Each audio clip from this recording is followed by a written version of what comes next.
Hello बच्चों, कैसे आप सभी। आई होप आप सभी अच्छे होंगे। सो आज हम क्या करने जा रहे हैं, आज हम लिमिटेशंस ऑफ ओम्स लॉ करने जा रहे हैं। Limitations, what is meant by limitation. Limitation का मतलब क्या है? लिमिटेशन का मतलब है ड्रॉबैक्स। ड्रॉबैक्स कमियां, कि ओम्स लॉ की कमियां क्या क्या हैं, कहाँ कहाँ ओम्स लॉ अप्लीकेबल है, कहाँ नहीं है। तो कहाँ ओम्स लॉ अप्लीकेबल नहीं है वो चीज़ें हम पढ़ेंगे।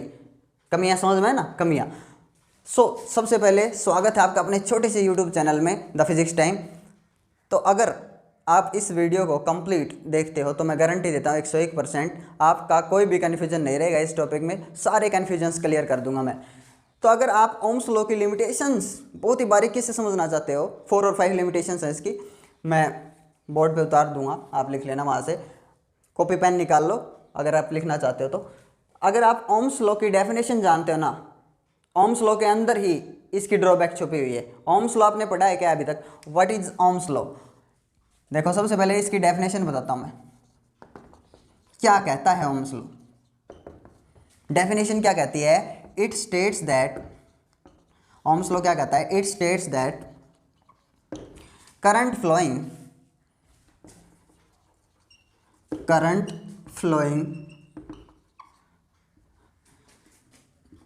through a conductor या current flowing in a conductor is directly proportional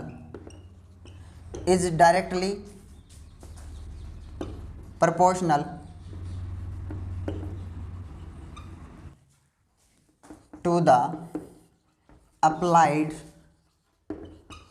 potential difference या voltage potential difference across its ends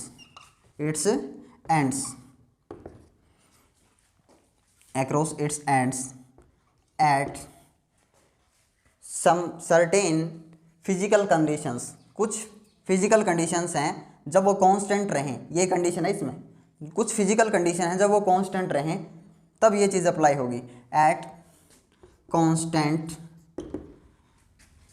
temperature and pressure. आया भी समझ में? नहीं आया तो मैं अभी समझा दूंगा, ध्यान से देखो क्या कहता है। It states that current flowing in a conductor is directly proportional to the applied potential difference, applied voltage across its ends at constant temperature and pressure.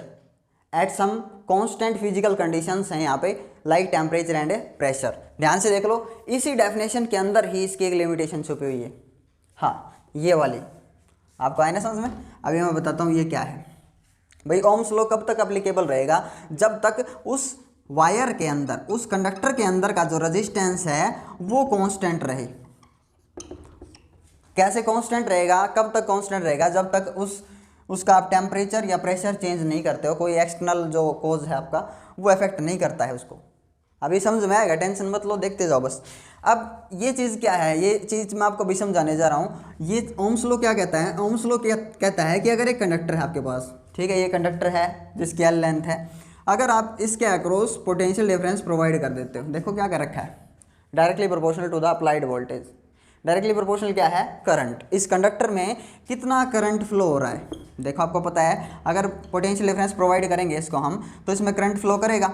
Current flow अगर करेगा तो जितना ज़्यादा वोल्टेज हम अप्लाई करेंगे उतना ज़्यादा करंट फ्लो करेगा। तो क्या बोला जा सकता है? Voltage is directly proportional to, या फिर ये बोला जा सकता है current flowing in this conductor is directly proportional to applied voltage across its ends. हमने इसके एंड्स पे क्या लगा रखा है? बैटरी लगा रखी है। अगर हम इसका पोटेंशियल डबल कर देते हैं तो करंट भी क्या हो जाता है? डबल। अगर वोल्टेज 3 टाइम्स कर देते हैं तो करंट भी क्या हो जाता है? 3 टाइम्स। मतलब ये है। अब यहाँ ओम्स लॉ क्या है, यहाँ समझ में नहीं आता बच्चों को। समझ में कैसे आएगा? आप ध्यान देते नहीं। यही तो कह रखा है कि भाई जितना आप इसके अक्रॉस, इसके एंड्स मतलब ये सिरे, एंड ए और बी 2 एंड हैं, इसके अक्रॉस आपने कितना पोटेंशियल डिफरेंस अप्लाई कर रखा है उसके अकॉर्डिंग करंट फ्लो करेगा इसमें, उसी के अकॉर्डिंग, ठीक है ना। और इससे क्या रिलेशन निकाला ओम ने इससे एक रिलेशन निकाला, वी डायरेक्टली प्रोपोर्शनल आई। समझ में ना? इसको इक्वलिटी में बदलते हैं तो R इंटू आई। आर क्या है यहाँ पे? आर क्या है, कांस्टेंट ऑफ प्रोपोर्शनलिटी। जब आप डायरेक्टली प्रोपोर्शनल को इक्वलिटी में चेंज करोगे तो क्या लगाना पड़ेगा, एक कांस्टेंट ऑफ प्रोपोर्शनलिटी। तो ये कांस्टेंट है इस कंडक्टर का आर क्या है यहाँ पे, constant of proportionality which is called resistance. तो भाई वी बाई आई करो आपको क्या मिलेगा, V by I is equals to R, और आर क्या है, कांस्टेंट। तो भाई ये चीज़ जहाँ तक फॉलो होगी जिस कंडक्टर में, तो ओम्स लॉ एप्लीकेबल रहेगा, अदरवाइज एप्लीकेबल नहीं होगा। यही चीज़ मैं समझाना चाहता हूँ आपको, V by I is equals to R, ये चीज़ कांस्टेंट है, रेजिस्टेंस उसका बदलेगा ही नहीं, रेजिस्टेंस उस कंडक्टर का चेंज ही नहीं होता होगा, तब ये एप्लीकेबल है ओम्स लॉ। और आपको कैसा ग्राफ मिले, लीनियर ग्राफ मिले। देखो मैं इसका ग्राफ आपको समझाता हूँ, ग्राफ देखते आपको समझ में आ जाएगा कि क्या कह रहा हूँ। अगर आपने नहीं उतारा है तो उतार लो। इसका ग्राफ देखिए एक बार, ग्राफ क्या कहता है, देखो इसका ग्राफ क्या कहता है, ये वी वाली लाइन है एक्स एक्सिस, और वाई एक्सिस किसके लिए, करंट के लिए। तो वी वर्सेस आई का ग्राफ बन गया, ठीक है ना। अब देखो जितना आप v बढ़ाते हो, कंडक्टर को आप जितना v दे रहे हो, आपने दिया 2 वोल्ट फॉर एग्जांपल, आपको करंट मिल गया 1 एम्पियर, ध्यान से देख लो 1। फिर आपने करंट वोल्टेज को बढ़ाया, आपने किसको इंक्रीज कर रहे हो, वोल्टेज को। पहले 2 था, यहाँ 0 है, ठीक है ना। ओरिजिन पे ये दोनों चीज़ 0 होती हैं, करंट और वोल्टेज। यहाँ से आपने वोल्टेज इंक्रीज करना स्टार्ट किया, आपको करंट मिल गया उसके अकॉर्डिंग 1 एम्पियर मान लो। फिर आपने वोल्टेज को डबल किया, ठीक है ना, ये वोल्टेज कर दिया आपने 2V, तो आपको उसके अकॉर्डिंग करंट मिल गया। पहले जब V वोल्टेज आपने दिया था, 2 वोल्ट दिया था, यूँ मान लो 2 वोल्ट आपने दिया था, तो आपको 1 एम्पियर करंट मिल गया था, 1 एम्पियर, ठीक है। और जब आपने वोल्टेज को डबल किया, 2V देखो डबल, तो आपको उसके अकॉर्डिंग करंट मिल गया। इतनी वोल्टेज देने पे कितना करंट मिला आपको, 1 एम्पियर और मिल गया। 1 और 1 तो था इसमें, आया समझ में। यानी कि जब आप इन लाइंस को मिलाते हो, जब आप V और I वाली लाइंस को ऐसे मिलाते हो, ग्राफ पे प्लॉट करते हो, तो जितना भी V आप दे रहे हो उसके अकॉर्डिंग क्या मिल रहा है, I। जितना भी V दे रहे हो उसके अकॉर्डिंग क्या मिल रहा है, I। तो आपको जो ग्राफ मिलेगा बेटा, वो कैसा ग्राफ मिलेगा, स्ट्रेट लाइन में, क्योंकि सारे के सारे पॉइंट्स देखो एक ही लाइन पे पड़ते हैं। तो ये straight line graph, straight line linear graph बोलते हैं इसको। स्ट्रेट लाइन वाला ग्राफ आपको मिलेगा तो आपका V बाई आई, जब भी आप V बाई आई करोगे, हर टाइम पे आपका जो रेजिस्टेंस है वो उस पॉइंट पे क्या रहेगा, कांस्टेंट। देखो मैंने बोला था V बाई आई क्या रहना चाहिए, कांस्टेंट। तो V बाई आई करोगे आप तो हर टाइम पे V versus I, V by I, देखो ये V और ये I, V और ये क्या है I, दिख रहा है आपको, ये क्या है V और ये क्या है I। तो आपको जो स्लोप मिलेगा, स्लोप का एंगल देखो, स्लोप यानी कि tan थीटा क्या मिल रहा है आपको, ध्यान से देख लो। स्लोप ये क्या है, परपेंडिकुलर, अपॉन में क्या है, बेस। तो जब आप ये करंट है यहाँ पे इस ट्रायंगल में, देखो यहाँ ये इतना क्या है इसका परपेंडिकुलर, और ये क्या है इसका बेस। तो ये वोल्टेज की वैल्यू है। जब मैं V वर्सेस I करता हूँ, V बाई आई, तो मेरे को क्या मिलती है कि कांस्टेंट वैल्यू मिलती है। यानी कि स्लोप हर टाइम पे स्लोप उतना ही रहता है। अगर थीटा की वैल्यू उतनी रहती है, स्लोप उतना ही है, तो यानी कि अपना रेजिस्टेंस, देखो मैंने बोला स्लोप क्या देगा आपको, रेजिस्टेंस देगा। यूँ समझिए ग्राफ में, समझ में। जब V वर्सेस I करोगे आप, जब V बाई आई करोगे, ऐसा समझ लो जितना आपने V दिया, पहले आपने 2 वोल्ट दिया था, मेरे इस एग्जाम्पल से समझिए 2 वोल्ट दिया था, और कितना करंट मिला आपको, 1 एम्पियर। तो 2 बाई 1 यानी कि 2 क्या मिला आपको, कांस्टेंट। अगर ये 2, जब भी मैं V बाई आई करूँ, अगर ये 2 चेंज नहीं होता है, इसका मतलब ओम्स लॉ फॉलो होता है, इट ओबेज ओम्स लॉ। जब मैंने कितना दिया वोल्टेज, 4, डबल किया था मैंने अभी एग्जांपल में, 4 किया, तो करंट मेरे को कितना मिल गया था, 2 एम्पियर। बताया ना मैंने अभी आपको, करंट कितना मिल गया, 1 तो था ही, 1 एम्पियर और बढ़ गया उसके अकॉर्डिंग। तो जब आप इसको डिवाइड करोगे, अब भी कितना मिलता है, 2। यानी कि ये रेजिस्टेंस क्या है इसके लिए, कांस्टेंट। इस कंडक्टर का रेजिस्टेंस क्या बेटा, कांस्टेंट। तो जब तक ये कांस्टेंट रहेगा तब तक ओम्स लॉ फॉलो होगा, याद रखना। जब तक लीनियर ग्राफ रहेगा अपना, तो ओम्स लॉ ओबे होगा, ओम्स लॉ फॉलो होगा इस कंडक्टर के लिए। तो ये कौन सा बिहेवियर है, स्ट्रेट लाइन वाला। स्ट्रेट लाइन वाला कौन सा बिहेवियर है, क्या बोला जाता है इसको, जब आपको स्ट्रेट लाइन मिले ना, मैं तो बस समझाने के लिए ऐसा दिखाया है, नहीं तो 1 मिनट में भी समझा सकता था मैं इसको। जब आपको स्ट्रेट लाइन मिले, स्ट्रेट लाइन कैसे आई वही सारी चीज़ें समझाई मैंने आपको। जब आपको स्ट्रेट लाइन मिले तो ये कौन सा बिहेवियर बोला जाता है, ओमिक बिहेवियर। आया समझ में? जब स्ट्रेट लाइन मिले तो स्ट्रेट लाइन वाला ग्राफ, ओमिक बिहेवियर। अगर ये यहाँ इतना, यहाँ तक तो ओम्स लॉ इसने वो भी किया, मान लीजिए 10 वोल्टेज तक, 10 वोल्ट हमने इसको दिया था, वहाँ तक उसके अकॉर्डिंग ये करंट फ्लो करवा रहा था हमने अंदर से, ठीक है ना। 10 वोल्ट देने पे कितना करंट फ्लो हो रहा था, 10 वोल्ट देने पे 5 एम्पियर। तो हमने देखा आप भी कितना ही है, 2 रेजिस्टेंस कांस्टेंट है। तो फिर आगे देखा जा करके हमने उससे ज़्यादा वोल्टेज दी तो इसका बिहेवियर कुछ ऐसा हो गया। बेटा याद रखो, अगर स्ट्रेट लाइन से आपका ग्राफ बिगड़ जाता है तो बात बिगड़ गई समझो। स्ट्रेट लाइन से आपका ग्राफ हट गया है, यहाँ तक तो ओम्स लॉ फॉलो किया इसने, लेकिन जैसे आपने एक पार्टिकुलर वोल्टेज से ज़्यादा वोल्टेज दी तो करंट नहीं बढ़ा उतना, करंट घट गया, करंट घट गया। तो करंट घट गया तो ये वाला जब कर्वीलीनियर ग्राफ आपको मिल जाए तो ये वाला बिहेवियर इसका कैसा, यहाँ से non ohmic behaviour, non ohmic behaviour. कैसा बिहेवियर है ये, नॉन ओमिक बिहेवियर, ठीक है ना। अब आपको सारी सारी लिमिटेशन समझ में आ जाएंगी। यानी कि अगर टेम्परेचर चेंज होगा ना तो रेजिस्टेंस चेंज हो जाता है, टेम्परेचर चेंज होगा तो आपको स्ट्रेट लाइन नहीं मिलेगी। फिर अगर टेम्परेचर प्रेशर चेंज करते हो, मैंने बताया अभी अभी आपको, अगर टेम्परेचर या प्रेशर किसी भी कारण से फिजिकल कंडीशंस हैं अपनी, वो अगर चेंज हो जाती हैं तो आपको स्ट्रेट लाइन वाला ग्राफ नहीं मिलता, कहीं ये वाला, कहीं ये वाला, ये वाला अगर ग्राफ आपको मिलता है, ये वाला ग्राफ अगर आपको मिलता है तो स्ट्रेट लाइन थोड़ी ना है। तो ये बिहेवियर कैसा है, नॉन ओमिक, नॉन ओमिक इस कंडक्टर का। यानी कि कहीं रेजिस्टेंस की वैल्यू ज़्यादा, कहीं कम, फिर कहीं बहुत ज़्यादा, कहीं कम, कहीं और ज़्यादा, ऐसा रेजिस्टेंस वेरी कर रहा है। आया होगा समझ में? आई होप आपको समझ में आया होगा, ठीक है ना। ये नॉन लीनियर ग्राफ है, वो स्ट्रेट लाइन वाला ग्राफ क्या बोला जाएगा, लीनियर, और ये क्या है, नॉन लीनियर। आया समझ में? अब इसकी लिमिटेशंस देखिए, इसकी लिमिटेशंस करवा रहा हूँ मैं, देखो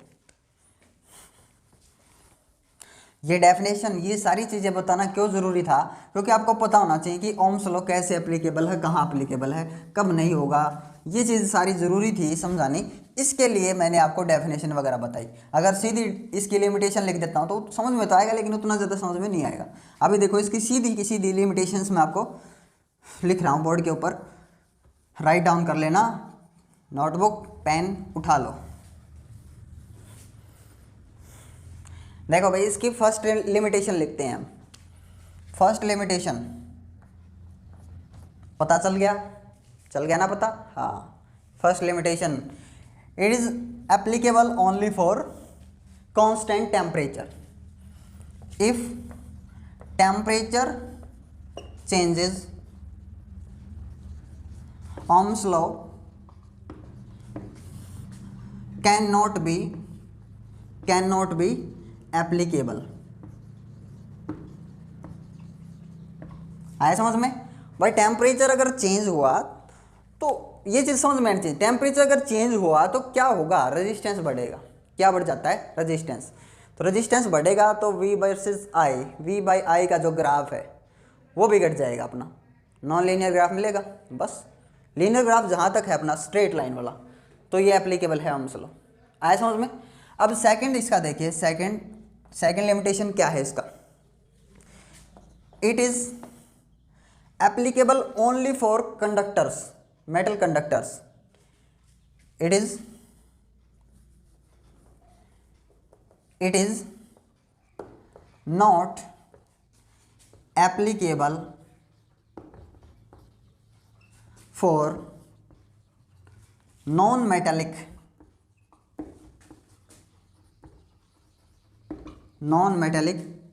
conductors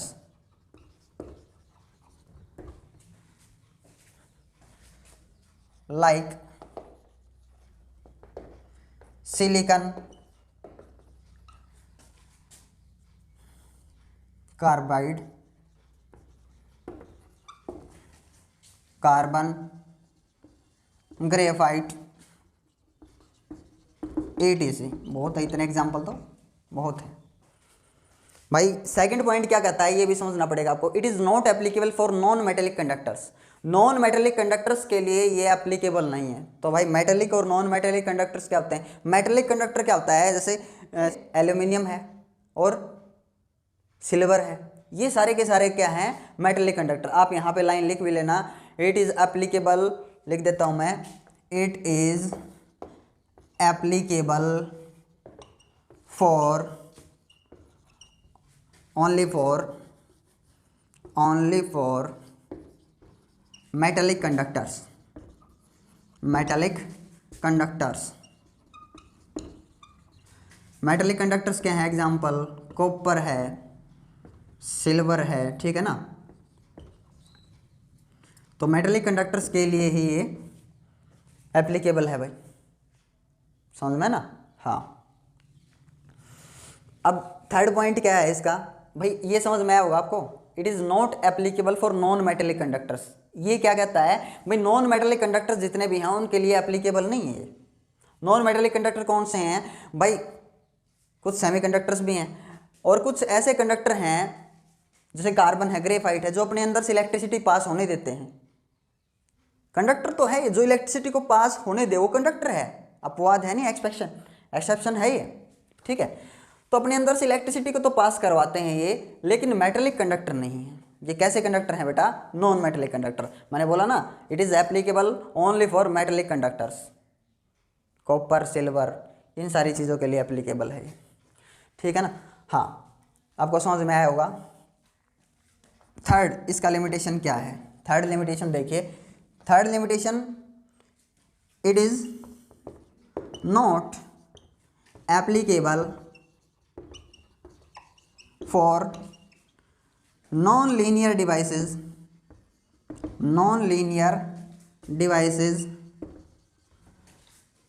ये डिवाइसेस किसकी बनी होती है बेटा? सेमीकंडक्टर्स की। याद रख लेना आप, नॉन लीनियर सेमीकंडक्टर डिवाइसेस भी आप लिख सकते हो। Non linear devices like, non linear devices कौन सी हो गई? ये सेमीकंडक्टर की बनती हैं। एग्जांपल मैं इसका आपको दे रहा हूँ, लाइक डायोड, ठीक है, जीनर डायोड, 12th क्लास में आपको मिलेंगे ये, ठीक है, और 12th वालों को पता भी होगा इनका। और ट्रांजिस्टर है जैसे ETC, ठीक है ना बेटा। ये नॉन लीनियर डिवाइसेस हैं। ये जो मैंने आपको लिखा है ना, जितनी भी सेमीकंडक्टर वाली डिवाइसेस हैं, चाहे आप ये लाइन ऐसे लिख सकते हो, it is not applicable for semiconductors. Semiconductor devices भी लिख सकते हो। सेमीकंडक्टर डिवाइसेस क्या हैं? डायोड, जीनर डायोड और ट्रांजिस्टर। बेटा डायोड्स या ये जो जीनर डायोड्स बोल रहे हैं या ट्रांजिस्टर जो है, सेमीकंडक्टर्स के बनते हैं। सेमीकंडक्टर्स क्या है अपने पास? अर्धचालक क्या बोलते हैं इनको? अर्धचालक, ठीक है ना। सेमीकंडक्टर्स को, सिलिकॉन है जैसे, जर्मेनियम है, ये सेमीकंडक्टर्स हैं बेटा। तो उनसे ये डायोड बनते हैं। इनकी स्पेशलिटी कुछ अलग ही है, मतलब जब आप एक डायरेक्शन में करंट फ्लो करवा रहे हो तो करंट को पास होने देते हैं। सेमीकंडक्टर ऐसे होते हैं, डायोड्स वगैरह इस डायरेक्शन में तो करंट को पास होने देते हैं, लेकिन जैसे हम अपोजिट डायरेक्शन में करंट फ्लो करवाएंगे नहीं पास होने देंगे, तो ओम्स लॉ यहाँ वैलिड नहीं है। चलो मैं आपका इसका एग्जाम्पल भी दिखाता हूँ, अभी इसका ग्राफ बना के दिखाता हूँ मैं। जैसे कुछ सेमीकंडक्टर डिवाइसेस, सेमीकंडक्टर्स हैं, उनका ग्राफ कैसा होता है भाई? वैसे तो आपको पता चल ही गया, नॉन लीनियर ग्राफ है। जहाँ पे नॉन लीनियर ग्राफ होगा वहाँ पे एप्लीकेबल नहीं होगा ओम्स लॉ। अब देखो, ये पॉजिटिव वोल्टेज है और ये नेगेटिव वोल्टेज है। ये करंट पॉजिटिव आपको पता है, और ये करंट क्या है? नेगेटिव, ठीक है ना। आपको पता है ये एक्स एक्सिस पे वोल्टेज पॉजिटिव लेंगे, वाई एक्सिस पे ये वाला ओरिजिन से ऊपर जो करंट है ये क्या लेंगे? पॉजिटिव, नीचे वाला नेगेटिव, इधर वोल्टेज नेगेटिव। आ गया को समझ में? हाँ, तो क्या होता है बेटा, सेमीकंडक्टर्स में हम वोल्टेज दे रहे हैं लेकिन करंट नहीं बढ़ रहा। वोल्टेज दे रहे हैं, करंट नहीं बढ़ रहा, फिर एकदम से करंट बढ़ता है। आया समझ में? ऐसा होता है सेमीकंडक्टर्स के अंदर। हम वोल्टेज दे रहे हैं, करंट नहीं बढ़ रहा, फिर अचानक से यहाँ से उठता है ऐसे कर्वीलिनियर ग्राफ, कर्व ऐसे बन के, ठीक है ना। तो ये कैसा है? ये देखो, आप वोल्टेज दिया यहाँ तक, नॉनोमिक बिहेवियर है इसका। ऐसा ही होगा नेगेटिव में भी, हम नेगेटिव वोल्टेज दे रहे हैं लेकिन करंट नहीं बढ़ रहा, लेकिन एकदम से हम देखते हैं कि करंट स्टार्ट हो जाता है, करंट बढ़ता है, और एक पार्टिकुलर वोल्टेज के बाद करंट बढ़ता ही नहीं है। करंट नहीं बढ़ता है, उसको बोलते हैं सैचुरेट हो गया, करंट नहीं बढ़ रहा। अब करंट का क्या आ जाता है? एक सैचुरेशन पॉइंट, एक लिमिट से ज़्यादा करंट नहीं बढ़ता। तो बेटा ये कैसा ग्राफ दिख रहा है आपको? लीनियर ग्राफ दिख रहा है, नॉन लीनियर ग्राफ है ये। आई चीज़ समझ में? हाँ, या फिर एक ग्राफ और दिखाता हूँ मैं आपको, जो ये सेमीकंडक्टर डिवाइसेस हैं उनमें एक ग्राफ और होता है जो कट ऑफ पोटेंशियल बोल सकते हैं हम उसको। कट ऑफ पोटेंशियल पे जैसे वोल्टेज आप बढ़ा रहे हो उसके अकॉर्डिंग करंट बढ़ रहा है, बढ़ रहा है, बढ़ रहा है, बढ़ रहा है, फिर एक टाइम ऐसा आएगा उतनी वोल्टेज के बाद करंट बढ़ना बंद हो गया, यहाँ पे करंट सैचुरेट हो गया। हम बोलते हैं इतनी वोल्टेज देने पे करंट नहीं बढ़ा है, करंट क्या हो गया है, सैचुरेट। अब कितनी भी वोल्टेज बढ़ाओ अब करंट नहीं बढ़ेगा, तो V बाई आई का ग्राफ बदल गया ना बेटा, बिगड़ गया ना ग्राफ। हाँ, ये सैचुरेशन पॉइंट आ जाता है, cut off potential, cut off voltage बोलते हैं इसको, सैचुरेशन पॉइंट, यानी कि इसके बाद करंट नहीं बढ़ेगा। ठीक है ना। ऐसे ही नेगेटिव में भी होगा कि हम क्या चाहते हैं, हम देखते हैं, चलो इसको सही से ग्राफ बनाता हूँ मैं आपको। जब हम करंट को घटाना स्टार्ट करते हैं ना, या वोल्टेज को नेगेटिव वोल्टेज देना स्टार्ट करते हैं, तो इसमें कुछ ऐसा होता है, ऐसा ग्राफ बनता है इसका, और ऐसा इतनी नेगेटिव वोल्टेज दी हमने, नेगेटिव वोल्टेज दी जब करंट स्टार्ट हुआ नेगेटिव डायरेक्शन में, मतलब कुछ ऐसा सा ग्राफ बनता है। 12th वालों को अच्छे से पता है इसका ग्राफ, समझ में ना। तो जहाँ पे नॉन लीनियर ग्राफ होगा वो क्या बोला जाएगा, नॉन लीनियर डिवाइसेस वो क्या बोली जाएंगी, ओम्स लॉ ओबे नहीं करते, इनका बिहेवियर कैसा है, नॉन ओमिक। ठीक है ना। जब हम पॉजिटिव वोल्टेज दे रहे थे तो हमारे को करंट मिली थी मान लीजिए 2 एम्पियर इसमें, और एक इसमें एक ऐसा पॉइंट आता है कि नेगेटिव वोल्टेज देते हैं हम, नेगेटिव वोल्टेज देते हैं, और जब हम उतनी ही नेगेटिव वोल्टेज देते हैं तो हम देखते हैं कि नेगेटिव वोल्टेज देने पे करंट कितना मिलता है, 1/2 एम्पियर। आया ना समझ में। तो इसलिए ये जो ग्राफ्स हैं इनके ये नॉन ओमिक बिहेवियर शो करेंगे। आया समझ में। तो आपको टेंशन लेने की जरूरत नहीं है, 12th वाले इन सभी चीज़ों को जानते हैं, और 12th में और ज़्यादा आपको पता लग ही जाएगा ये वाला ग्राफ। ठीक है। अब इसका जो नेक्स्ट लिमिटेशन है वो क्या है, it is not applicable, it is not applicable for vacuum tubes, vacuum tubes या फिर डिस्चार्ज ट्यूब भी बोल सकते हैं, discharge tubes.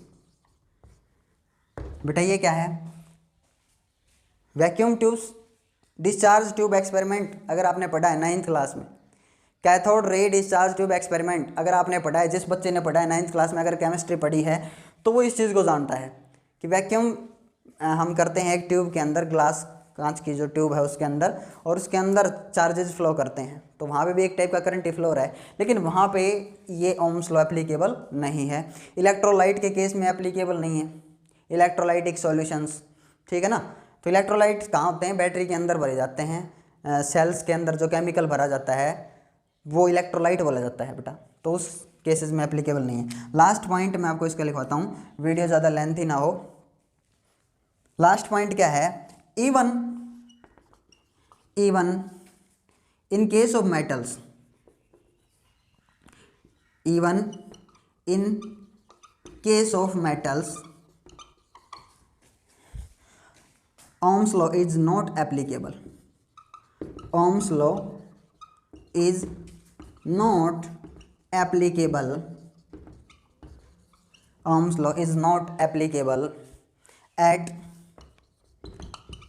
very low temperature, very low temperature, minus में हो, नेगेटिव में, very low temperature और extremely हाई टेम्परेचर। आया समझ में। वेरी लो टेम्परेचर और वेरी हाई टेम्परेचर पे ये मेटल्स के लिए भी एप्लीकेबल नहीं होगा, समझ में ना। Even in case of metals, मैंने अभी सेकंड पॉइंट में क्या लिखा था, it is not applicable for non metallic conductors. ठीक है। यहाँ पे मैंने फिर ये लिखा था it is applicable only for metallic conductors. अब मेटल में भी ये कब एप्लीकेबल होगा, जब बहुत ज़्यादा हाई टेम्परेचर ना हो और बहुत ज़्यादा लो टेम्परेचर ना हो, एक मीडियम मॉडरेट टेम्परेचर है, जैसे रूम टेम्परेचर है अपना, रो कांस्टेंट रहे, तो ही ये मेटल के केस में एप्लीकेबल होगा। इसकी 4 और 5 लिमिटेशंस हैं। आई होप आपको अच्छे से समझ में आई होंगी। नहीं आई तो आप मेरे को कमेंट में ज़रूर बताना आपको कितना समझ में आया, कितना नहीं आया। ठीक है, उतार लो इनको, स्क्रीनशॉट ले लो अगर स्क्रीनशॉट लेना चाहते हो तो। सो नेक्स्ट वीडियो में हम क्या पढ़ेंगे, नेक्स्ट वीडियो में हम ओम्स लॉ के सिग्निफिकेंस पढ़ेंगे। ओम्स लॉ के सिग्निफिकेंस क्या है, कहाँ कहाँ यूज होता है ओम्स लॉ। ओम्स लॉ के यूजेज भी नहीं पता बच्चों को, ओम्स लॉ कहाँ यूज होता है, कहाँ काम में आता है अपने। So keep watching and keep motivating me. Thank you for watching this video.